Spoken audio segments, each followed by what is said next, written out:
Let's read The Spyglass by Richard Paul Evans. The Spyglass, a story of faith.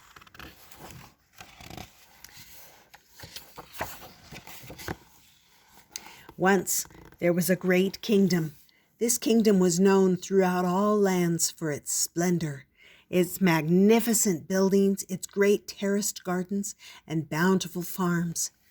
But through time, all that had changed.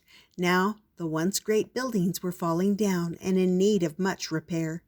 The farms were now small and did not grow enough food for the kingdom. The poor villagers would oftentimes go to bed hungry. The people of this kingdom were not just poor by way of things, but they were poor of spirit, for there was not much joy in the village. There were no dances around the maypole, nor palace cotillions. Rarely was music heard for the simple pluckings from the lute, but for the simple pluckings of the lute of a traveling minstrel, now and again. Worst of all, the people had forgotten why their kingdom was once great. The king of this land did not look as you might expect a king to look, for he did not have a magnificent throne or flowing robes or a golden crown inlaid with precious gems. He was the king of a poor kingdom, so he looked quite ordinary and poor himself. His castle was always cold and in need of repair. He had but one manservant and one milkmaid. He did not entertain the kings of other lands, for he was greatly ashamed of his kingdom. To the east of this unhappy land was a beautiful kingdom with great farms and glorious cathedrals and castles. There were lovely gardens adorned with fine sculptures and sparkling fountains. Night and day the breeze from the city walls carried the most exquisite music and the enticing scents of perfume, myrrh, cassia, and cypress, as well as the smell of delicacies, for there was an abundance of food in the land. It made the people even more unhappy to look on the wealth of their neighbors, for despite their poverty, the people prided themselves on having once been a great kingdom.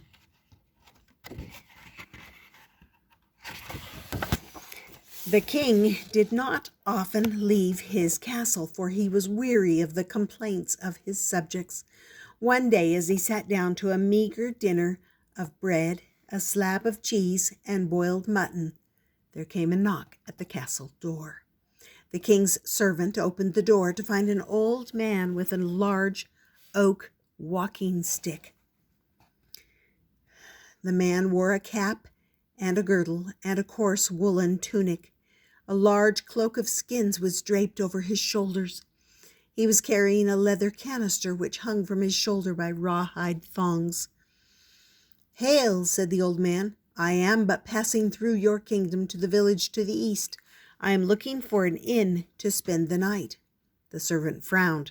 "This is not the inn. An inn? This is the king's castle." The traveler looked around in surprise. "This is not much of a castle," he said. "Aye," the servant agreed. "Still, I am very weary from my journey. I would like to rest here." "You must inquire of my lord," the servant said.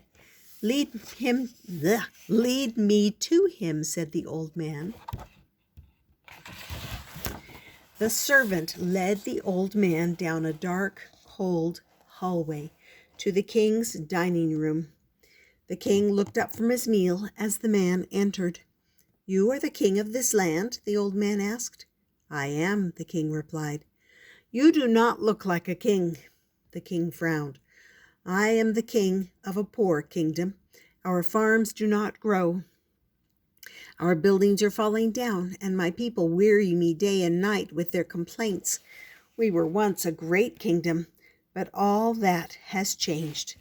The old man nodded slowly. "Why do you not change back?" he asked. "Change?" the king replied angrily. "We have tried only to fail. We lack all knowledge of what once made this kingdom great." "You lack but one thing," said the old man. If you will give me supper and lodging for the night, I will, on the morrow, show you why you fail." The king looked at him thoughtfully, then said, motioning to the platters of bread, cheese, and meat, "Eat your fill." The servant brought in a wooden platter, and the old man ate with the king. When the old man had finished his meal, the servant led him to a room. That night, as the king lay in his bed, he wondered if the stranger had tricked him. The next morning, the old man came to the king in his throne room. "You have lived up to your part of the bargain. Now I will live up to mine. Follow me." The king followed the old man to the castle balcony. There the old man brought out a long round canister and pulled from it a brass tube with a sewn leather cover, a spyglass. He raised the spyglass to his eye and looked out over the land until a smile crossed his face. Then he handed the spyglass to the king. "Look thither." The king looked out through the glass. He could see great farms and gardens, magnificent castles and cathedrals. He lowered the spyglass and said impatiently, "I have seen the wonders of the Eastern Kingdom. I hear far too much of them." "You are mistaken," said the old man. "It is your own kingdom you see." The king again raised the spyglass. This time he recognized the hills and glens of his own kingdom. But where there had been barren pasture, there were now fields of grain, stretching as far as the eye could see. His own people were in the fields, their wagons overflowing with their harvest. "You are a wizard," said the king. "It is a trick of the glass." "It is no trick," said the old man. But when the king put down the glass, his kingdom looked the same as before. "Nothing has changed." "No," said the old man. "Change requires work, but one must first see before doing." The king again raised the glass. "What greatness this kingdom holds!" "You have seen what it might be," said the old man. "Now go and make it so. After 2 harvests, I will return for my spyglass." The king on horseback went out into his kingdom. He rode until he came to the edge of a once beautiful garden, now overrun with weeds and thistles. No one walked in the garden. There was neither the happy cries of playing children nor the pleased sighs of lovers. A group of villagers were standing outside its fence. Their children played at their feet in the dirty roadway. "Why do you not use this garden?" the king asked them. "It is not fit, sire," replied a woman. "So it is not," agreed the king, "but it could be. Look." The king held out the spyglass. One by one, the villagers looked through the tube at the garden. The weeds and thistles were gone, and the lawns were lush and inviting. But when they set down the glass, the garden had returned to its overgrown state. "It is an amusing device," said one man, "but of no use." "No use indeed," the king said. "Behold, knave." And when he went to the garden and began to pull the weeds up by his own hand, when the villagers saw what he was doing, they too began to pull up weeds until they had uncovered a large marble statue of an angel, its wings spread, its face looking toward heaven. The people stared at the statue in silent awe. At length, the king mounted his horse. Before he left, he said, "You have seen what might be. Now make it so." The king rode farther down the road until he came to a farmer sitting on the ground, threshing grain with a small flail. "How goes it, man?" the king asked. The weary farmer barely looked up. "Can't grow e'en enough to feed ourselves, sire," the farmer sadly replied. The king lifted the spyglass from his coat. "Come hither, good man. Behold your farm." The farmer lifted the eyepiece to his eye and gasped, "It is sorcery." "You have seen what might be," said the king. "Now make it so." Farther down the road, the king came to a crumbling cathedral. The roof had rotted and fallen in, and it was no longer safe to enter its arched doors. There were tents pitched outside where a small congregation had gathered. The king rode his horse up by the tent. The friar who stood before the people stopped speaking at his approach. All turned to see the king. "Why do you meet in tents?" the king asked. "Why, sire, our cathedral has fallen." "Why have you not rebuilt it?" The friar opened his arms to the congregation. "We are few in number and poor." "Have you shown your congregation what could be?" the king asked. The friar looked quizzically at the king. "And what might that be?" "See for yourself," said the king, handing him the spyglass. The friar looked through it and saw a new cathedral, larger than the decaying building and more elaborate, adorned with beautiful sculptures of saints and cherubs. The friar stared in awe. "By the grace of God," he said, "I have seen a vision." "You have seen what might be," said the king. "Now make it so."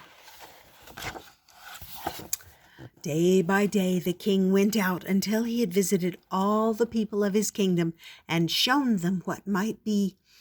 Though there were those who would not look through the glass, or who refused to believe what they saw, the greater part of the villagers looked with wonder and hope.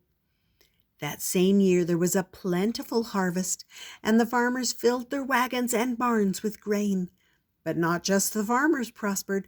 The wagon builders were busy building wagons to carry all the grain. The millers were busy milling the grain into flour. For the first time, for as long as the villagers could remember, there was more than enough to eat. Music and dancing again filled the streets. Old buildings were repaired, and new buildings arose, including the beginning of the most majestic cathedral in all the land. As promised, 2 harvests later, the old man returned to the kingdom. He almost did not recognize the castle, for so greatly had it changed. The scarred wooden door he had once knocked on was new and intricately carved. Beautiful tapestries adorned the now polished marble floors.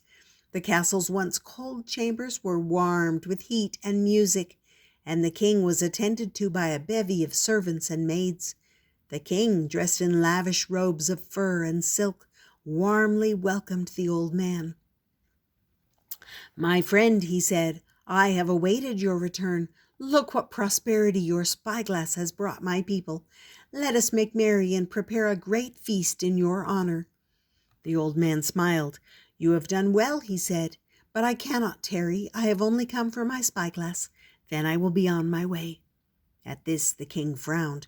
"In the 2 seasons since you blessed us with your arrival, we have accumulated much treasure. In exchange for the spyglass, I will trade all the gold in the royal coffers, with men and wagons enough to carry it to wherever your destination."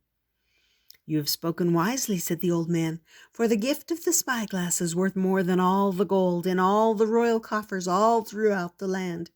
But keep your gold. You no longer need the spyglass." "But there is still much to be done," pleaded the king.